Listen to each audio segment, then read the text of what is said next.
મિત્રો સમાજ પ્રેમ ન્યૂઝ ચેનલમાં હું મહેબૂબ અંગ્રેજ આપ સૌનું હાર્દિક સ્વાગત કરું છું। પ્રજાની સમસ્યા એ વિષય ઉપર આપણે થોડી વાત કરીએ।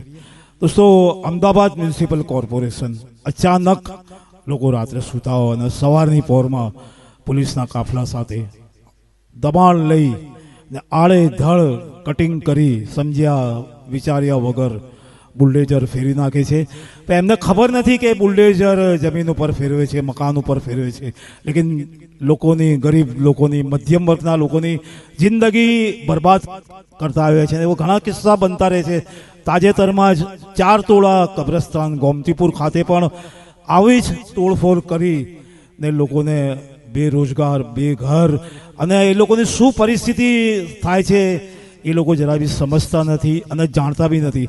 અને બીજી વસ્તુ કે જે દરગાહ છે, દરગાહ શરીફ છે, એક આસ્થાનું કેન્દ્ર છે, જે 500 જૂનો દરગાહ, 800 વર્ષ જૂની, એને પણ એ લોકો બુલડોઝર ફેરી નાખે છે। એમના મનમાં જરા પણ દયા નથી આવતી કે ભાઈ અમે ભગવાનના બી વસ્તુને આગળ પાછળ તોડીને કંઈ વસ્તુનો એને નિકાલ કરીએ અને યોગ્ય જગ્યા ઉપર આજુબાજુથી રસ્તો નીકળી શકે છે, પણ કશું સમજતા નથી। એમને તો બસ એમ જ છે કે સત્તા ઉપર છે, એટલે સત્તાના નશામાં જ્યાં હોય ત્યાં ગમે ત્યારે મન ફાવે ત્યાં આવીને ડિમોલિશન કરે છે અને તોડી નાખે છે।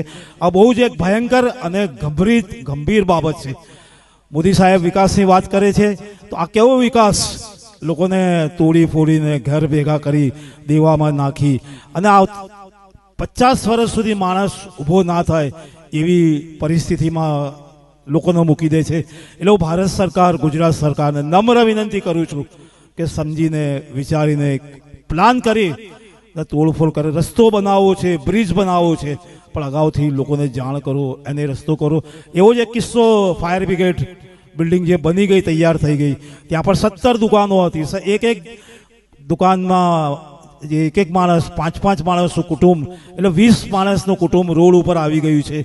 7 વર્ષથી કોર્ટમાં કેસો ચાલે છે, કોઈ નિકાલ થતો નથી અને અંદર મોટી બિલ્ડિંગ બની ગઈ છે। હવે એ લોકો ક્યાં જશે, શું જશે? ત્યાં પણ ખુલ્લી જગ્યા છે, જો ત્યાં પણ એમને પ્લોટ મળે, એ દુકાનો બને તો લોકોના દિલથી આશીર્વાદ મળે, ગુજરાત સરકારને આશીર્વાદ મળે અને સમાજમાં દરેક નાગરિક સરખા હોય છે, મુસલમાન બી હોય છે, હિન્દુ બી હોય છે, દરેક સમાજના હોય છે। એટલે બુલડોઝર ફેરવતા પહેલા એમને સમજ્યું કે ભાઈ અમારું પણ ઘર છે, અમારી બી જમીન છે, અમારા પણ બાળકો છે। એ લોકોનું વિચારશો તો ભગવાન તમારું ભલું કરશે અને તમારું રાજકારણ બી સચવાઈ રહેશે અને તમે સત્તા ઉપર ટકી શકશો। પણ જો તમે આડેધડ કરતા રહેશો તો આગામી ચૂંટણીઓમાં એનું પરિણામ તમે જાતે જ જોઈ શકો છો।